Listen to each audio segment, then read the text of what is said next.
Hello my dear friends, you're on the Military Summary channel, and today we will discuss the situation in Ukraine on the 29th of June of 2023. Today we have a lot of very interesting updates, so let's start. First we're going to start with Kherson. The Ministry of Defense of Russian Federation reported that there are no bridgehead on this side of Dnipro River, there are no Ukrainians, and they are saying that all attempts of the Ukrainian side to cross the river and to land their troops on this territory was failed and the Ukrainians were defeated. But the thing is that the soldiers on the ground and the officers on the ground are saying that there are Ukrainians on this side of the river, that their main positions are located under the bridge, and that currently Ukrainians are trying to dig in and to develop their bridgehead to the west and to the east using just regular things they have and so on. The Russians control some settlements, some buildings in this area as well, and the Ministry of Defense of Russian Federation also published a video of bombing and shelling the Ukrainian positions. Of course, this is a very risky operation because if you're using artillery system against a very small bridgehead, that means that you need to be 100% sure that there are no Russians on this bridgehead. Basically, the video of shelling from the Russian side confirms not that there are no Ukrainians on this side of the river. This video confirms that there are no Russians, because it's like sounds silly to bomb positions of the Ukrainians with those flamethrower systems if you know that there might be Russian positions. So I have a lot of questions, even more than I have answers to them. Furthermore, the Russians published the video how the Ukrainians attacked the bridge, as we discussed today in the morning video, using the Navy drone. As you can see, the Navy drone got very close to this part of the bridge that located between Aleshki and this settlement, and then this Navy drone was detonated and there was a very heavy explosion. I have also at least two questions about the situation. The first one is it's very difficult to get to this part of the bridge, and because there are no strict way from Ukrainian side to this bridge, and there are just two possible ways how the Ukrainians could do this. This is the first way how the Ukrainians could get the bridge and then to detonate, and basically this is the second one. And both these roads means that Ukrainians were passing by the Russians' positions along the Dnipro River, along the islands. So basically, somehow the Ukrainians managed to bypass the Russian positions to get as close as possible to the bridge and then to detonate. As I understand, the damage was very heavy. The explosion was very heavy, but as I understand, the damage that the drone did to the bridge wasn't so heavy. So basically the Russians still have possibility to send armored vehicles to the north for some evacuation operations. Anyway, the situation is very complicated. If you ask my opinion, I would say that I don't see any value for the Ukrainians. At least there is a value, but there are still a lot of job to do after taking control over this bridgehead further, because the Ukrainians, they need to move to the south among these buildings under very heavy Russian fire. So there are still a lot of work to do. The Ministry of Defense reported that as a result of fierce fightings and artillery duels on this bridgehead, the Ukrainians lost 40 soldiers and 6 armored vehicles. Furthermore, the Russians reported that they bombed and destroyed the ammo depot of 123rd Brigade in the vicinity of Kherson. According to the deployment map, this brigade is located in the vicinity of Nikolaev. So probably some squads have positions, edge positions along the Dnipro River in the vicinity of that settlement as well. Now we are moving further to the Pyatikhatki. There were no updates from this territory. The Ukrainians made some attempts to attack Russian positions in the vicinity of Zhiribyanki, Pyatikhatki, Stepovo. They were trying to develop their bridgehead and so on. And the Russian forces on the ground from this territory published another series of videos of bombing and shelling the Ukrainians. One more time, from one side, the Russians shown us the video that they control the situation on the fields, that they can see the Ukrainians' movements among the fields, among the forest lines, but from the other side, the Russians themselves confirmed that the fields between Kamyansk, Stepovo, Lapkovo, Pyatikhatki, Zhiribyanki are under complete Ukrainian control. We see on the videos that the Ukrainians do have possibilities to move armored vehicles from one trenches, from one forest line to another, and basically they just control this territory. And the Russians from their side are bombing and trying to slow down and pin down the Ukrainians. The sources are saying, the Russian sources are saying that they expect the restoring of Ukrainian offensive operation from Stepovo in the direction of Zherebyanki in the next, not even days, but even hours. Now we are moving to Orekhov bridgehead, to the Bradley Square. The Russians reported that Ukrainians during the day made few attempts to attack the Russian positions in Robotyne. In this area, all those attacks were repelled, but the thing that there is one piece of information that is confirmed either by the Russians and by the Ukrainians, is that the Ukrainians, as a result of fierce fightings, managed almost to get the last defense line in front of Robotyne. So there, according to the sources are saying that in either the Russians and the Ukrainians, that there is just one field left to enter Robotyne. So with this tempo and with this speed, we expect that based on the facts we have, that maybe even by the end of this week, or by the in the big first dates of July, the Ukrainians will be able to enter the northern outskirts of Robotyne, and we are going to see soon the clashes for this settlement, because no matter the previous Ukrainian attempts and the losses they had, and the very accurate and very successful defense tactics of the Russians, anyway, the Ukrainians, using the tactic of meat attacks, meat rush, are slowly but pushing and developing their bridgehead to the south. One more time, we expect the beginning of the clashes for Robotyne very, very soon. The Russians reported that they attacked and bombed the positions of 106th Territory Defense Brigade in the vicinity of Belogorye and Lugovskoye. If we take a look at deployment map, you won't find this brigade. According to the deployment map, the forces of 106th Brigade were located at least in the vicinity of Transnistria, but probably the sides had an agreement not to bother Moldova, and maybe this 106th Defense Brigade was redeployed closer to the combat line in the vicinity of Mala Takmachka and Bradley Square. Now we are moving to the Vremivka tactical bridgehead. The Ukrainians continue attacking, but for now there are a lot of battles all over the combat line. But currently, if you ask me, I have just one question that I haven't found answer to during the day: whether the Ukrainians were able to capture this bridgehead, let's say between Makarovka, Staromayorska, Rovnopol and this road. It's very important because there are a lot of fortifications, and this is very important bridgehead. The Ukrainians, the Russians reported that during the day the Russians managed to repel Ukrainian attack in the direction of Staromayorska, but for now still a decent piece of information still covered by the fog of war, whether the Ukrainians were able to capture this bridgehead. Because if they could do this before, that means this is completely different story. If they couldn't, that means that the Russians still controls the first defense line between Rovnopol and let's call it Staromayorsk, this one, red line.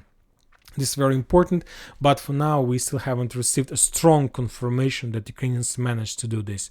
The Ministry of Defense of Russian Federation reported that as a result of fierce fightings on Zaporozye front line and South Donetsk front line, the Ukrainians lost 135 soldiers, 6 armored vehicles and 6 artillery systems. As you can see, during the previous day, the number of losses among the Ukrainian artillery system has been increased. So basically the Russians, we see that Ukrainians have already moved artillery systems to the combat line. That means that Ukrainians have already begun or is about to begin the artillery preparation before the another greatest push from the Ukrainian side. And this is the reason why the level of artillery systems has been increased, because the Russians also launched counter-artillery duels, trying to find and to destroy as much as possible Ukrainian artillery systems and not to allow the Ukrainians to develop their offensive operation further.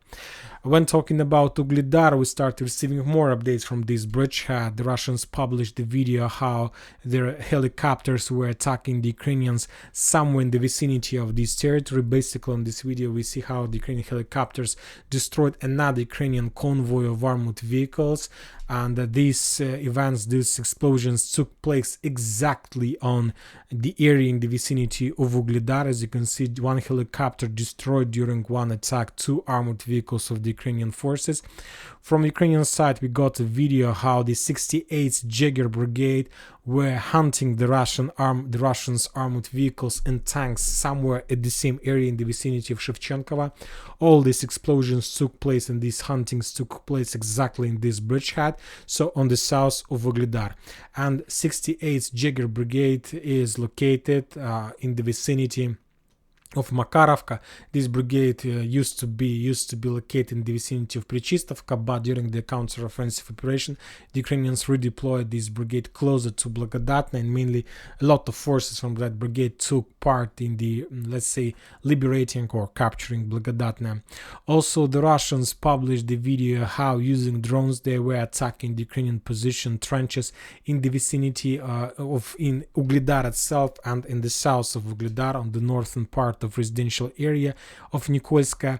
So basically we remember that during the first months of this year the Russians made counter-offensive operation in the direction of Vuhledar, and as a result of those attacks the Russians captured the northern part, this residential area. But now the Russians shows the video of attack against the Ukrainian positions in this part. So basically this attacks confirms that the area on the north of Kashlygach on the southwest of Vuhledar is under complete Ukrainian control. We'll update this map before the next video. Now we're moving further.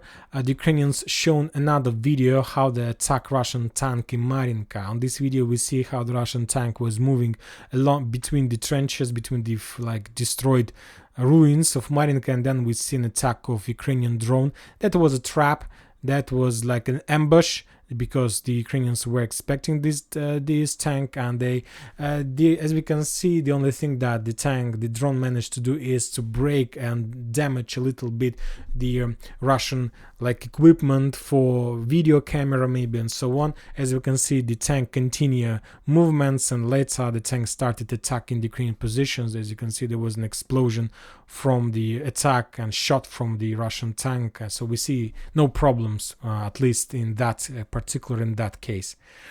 And now we're moving further to the north, and in the vicinity of Nevska, Nivolsk and Pervomaiska, the Russians attacked the Ukrainians' trenches.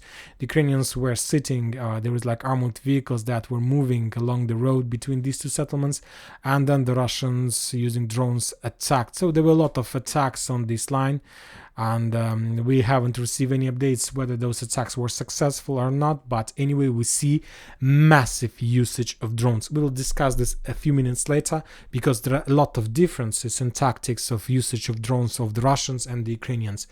A very interesting video was published from Avdiivka. The Russians attacked, this is as you can see, it's a very high quality video. First of all, as you can see, there is a clouds, so the drone the Russians were using their drone Inahodets.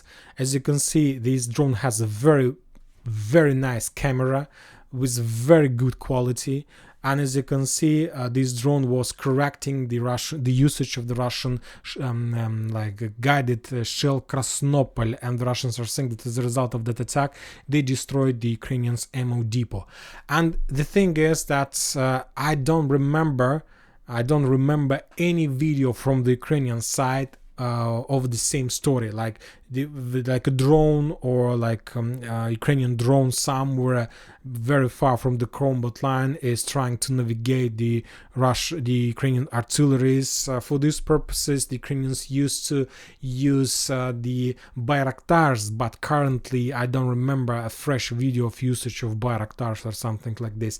So very interesting video showing the possibilities of Russian artillery, Russian drone systems. Just a few videos ago we discussed the Russian new drone Okhotnik. It's very powerful weapon, and this type of weapon has already passed the testings, and soon, even this year, we're going to see massive usage of this type of weapon. The Russians reported that as a result of fierce fightings on Donetsk front line, starting from Marinka to, let's say, Artyomovsk, the Ukrainians lost around 530 soldiers, 8 armored vehicles, including 1 tank and 2 artillery systems. As you can see, the level of loss of the Ukrainians is very heavy, very high, and mainly this situation, these losses are connected not with the fierce fightings in Avdiivka, but with the Ukrainians offensive operation in direction of Klishchiivka and Kurdyumovka. But before that, another video how the Russians using the drones destroyed the Ukrainian M777 howitzer. On this video we see how the Ukrainians were trying to hide their vehicle somewhere between the brushes and forest line, but this howitzer was discovered and destroyed by the Russian drone. And now we are moving to Artyomovsk. The Ukrainians launched the strongest offensive operation since the beginning of this year in direction of the southern part of Bakhmut. The Ukrainians attack Klishchiivka from Ivanovska from the north, and mainly for these purposes the Ukrainians used the forces of 5th Assault Brigade. The second direction of Ukrainian attacks is from, let's say, Pritiechino in direction of this channel and this forest line. For these purposes the Ukrainians uses the forces of 3rd Assault Brigade Azov. The third direction is from the south, from, let's say, Avdiivka in direction of Kurdyumovka. For these purposes the Ukrainians uses the forces of 28th Mechanized Brigade and 24th Mechanized Brigade. Today the Ukrainians published another video of not results, how the process of storming of Russian trenches took place. This is the video of the third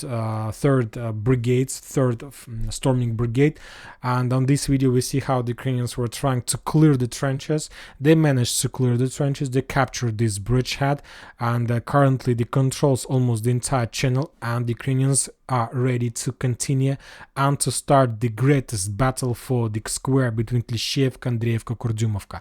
From the Russian side we got the video how the Russians were trying to slow down, to stop, to pin down the Ukrainian storming troopers. Also along the channels the Russians were bombing this area heavily with all types of weapons they have, with artilleries, with Grad systems, with tornado systems, with every type of weapon they have. Probably they were very successful because, one more time, according to the Ministry of Defense, the level of loss of the Ukrainians is more than 1 battalion, up to a battalion and a half the Ukrainians lost during the previous 24 hours, and basically and mainly all those losses took place exactly in this area. And now we understand the real and original Ukrainian plan, and the first thing the Ukrainians are trying to make is to capture this territory, let's say, between the channel and the railroad ways, and this railroad way. So this is the first target of the Ukrainians. This is a very powerful fortification from the Russian side. There are a lot of strongholds, a lot of trenches, and we see that Ukrainians, at least during the previous day, managed to achieve some results. So we'll see whether they're able to continue or they will be defeated by the Russian army. I remind you that from the Russian side there are 4th separate motorized rifle brigade and 72nd motorized brigade. To support and to help the Russian forces, the Russians attacks and heavily Ivanovska using all types of weapons they have. And basically in this video we see another artillery and Grad missile MLS attacks on this settlement. The Russians launched a lot of attacks. You see a lot of explosions, a lot of smoke. Basically, as I understand, the Ukrainians still use Ivanovska as the main logistic hub for Ukrainian forces. So forces from Chasov Yar, from Konstantinovka, first they are heading in direction of Ivanovska, and then after Ivanovska they are going to the south. So basically the Russians, it's very interesting, and today I analyzed this battle, and as I understand, currently the Ukrainians are trying to attack to the south, and the Russians, we received just one video of Russian support of artillery of attacking Ukrainian forces, but mainly the Russians are focused on attacking Ivanovska using all types of weapons they have. So basically, and probably, the Russians have already prepared or planning to attack the Ukrainians in Ivanovskaya during the Ukrainians' attack in direction of Klishchiivka. So basically the situation in this area reminds me the preparation of the Russians, the beginning of counter or offensive operation in direction of Ukrainian flanks while the Ukrainians attacks to Klishchiivka. So it's time to start doing these features, these things, because during the Second World War it was like a basic things that every single general knew how to do.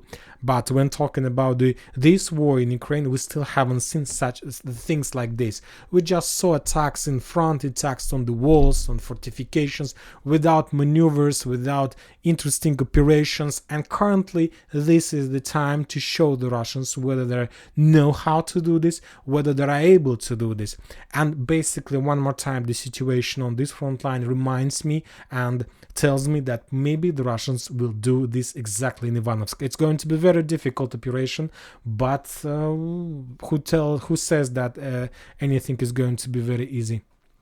Also today, the Ukrainians and the Russians published very interesting video of evacuation process of the Ukrainians from the south of Berkhovskaya water reservoir. For example, on this video, we see how the Ukrainians send personal armored carrier to the trenches, to the combat line, and the purpose of this armored vehicle was to evacuate Ukrainians. As you can see, there was Ukrainians in the forest line, and they were preparing themselves for evacuation. They took the wounded soldier and they start moving this wounded soldier to that personal armored carrier, and then we're going to see the video how this is the personal carrier we just saw before, and the Ukrainians managed to start evacuation successfully. They managed to pack and upload the wounded soldier to that armored vehicle, but a few seconds later, on this video we see how this, as you can see, this personal carrier got on the minefield and basically destroyed. Those Ukrainian soldiers was very upset with that, but it's war. What can you do with this? Now we are moving to Kramatorsk. The Ministry of Defense of Russian Federation published us more details about the missile strike against the headquarters of 56th Brigade. I'll remind you that the 56th Brigade is located on the northern flank of Artyomovsk, this one. And the Russians are saying that as a result of that missile attack with Iskander, the Ukrainians lost 2 generals, 50 officers, and around 20 foreign volunteers. Very heavy losses from the Ukrainian side. Now we're moving to Seversk bridgehead, and we got a lot of very interesting updates. For the first time, probably since the beginning of this, even maybe March or even earlier, the Ukrainians published the video how the forces of 10th Mountain Assault Brigade of Ukrainian sources made attempt to shut down the Russian Su-25. And on this video we see that Su-25 was damaged. The Ukrainians are saying that they managed to shut down Su-25 that was flying on the very low level, but the Russians are saying that Su-25 managed to return back to airport, and the Ukrainians managed to deal damage, but they didn't destroy it. The Russians reported that they attacked and bombed Ukrainian positions of 10th Brigade and ammo depot of 51st Brigade in Vymka. I must say I will give pay some respect to these 3 brigades: 10th Mountain Assault, 45th Mechanized, and 81st Air Mobile Brigades. These 3 brigades hold this bridgehead for a very long time from the Russian attempts, and probably basically I don't know who is the commander of these forces, who control, because I believe that these forces are located on the same front line, Seversk front line. Probably this territory is under responsibility of one single general, but I will pay my respect. This is a very smart guy who are still able to hold this territory and not to allow the Russians to penetrate this bridgehead. It's like fact. I don't know what to say. Now we are moving to to Liman front line. The Russians published the video how this video is geolocated, how the Russians were storming the Ukrainian trenches in the Kreminna forest. As you can see, very heavy clashes, the Russians pushes, and as a result of that video, according to the Russian sources, they managed to capture these trenches. But this video is geolocated, and if you remember, during the previous days there was update that the Russians managed to capture some strongholds on this territory. Maybe they could, but currently we see the fresh video just not very far from Dibrovo. So anyway, there are still a lot of work to do for the Russians, and this is the work they're doing right now. one more thing, let's return back just for a few seconds to Klishevka bridgehead. There is another redeployment of forces, and according to information we have, the Ukrainians have redeployed the forces of 118th Territory Defense Brigade to this bridgehead. So basically the Ukrainians completed the real preparation of offensive operation, and the tactic is simple. The stormtroopers are storming and developing, and the defense force brigades are defending and holding. It's the usual Ukrainian tactic. The Minister of Defense reported, let's return back to Liman. The Minister of Defense reported, as a result of fierce fightings, the Ukrainians lost 65 soldiers. It's the lowest level of loss of the Ukrainians during the previous days, and this is the situation. Now we're moving to Kupyansk, and the Russians published another video how they were bombing and shelling the Ukrainian positions in the forest. The Russians are saying that a very big group of Ukrainian forces were moving along the forest. You see this black dust, this Ukrainian commandos, platoon or even squad, and the Russians managed to discover them, and after that they launched a massive missile attack, and as a result of that, probably a lot of Ukrainians were destroyed, but the Russians haven't provided the numbers of the real results of that attack. And this, we discussed the almost all front lines, and now we're going to Sumy. Today, the commander of the combined forces of the Ukraine Armed Forces, Sergei Naev, called on the residents of the border regions of Sumy Oblast region to evacuate. The Sumy direction remains the most dangerous in the northern operational zone. For now, I don't have the answer to the question who is going to attack. The Russians in Sumy region, as Putin told us that the Russians are planning to make a barrier, a buffer zone, or the Ukrainians are planning to make some provocations on the border in direction of Kursk, as they did before in Belgorod region. For now, we don't have this answer to this question, but anyway, we understand that this is going to take place, maybe even this summer. And that's it for today. Military Summary channel reminds to condemn any violence in the world. Thank you for watching. Subscribe to my channel, put your likes, join my Patreon, and have a good day. Bye bye.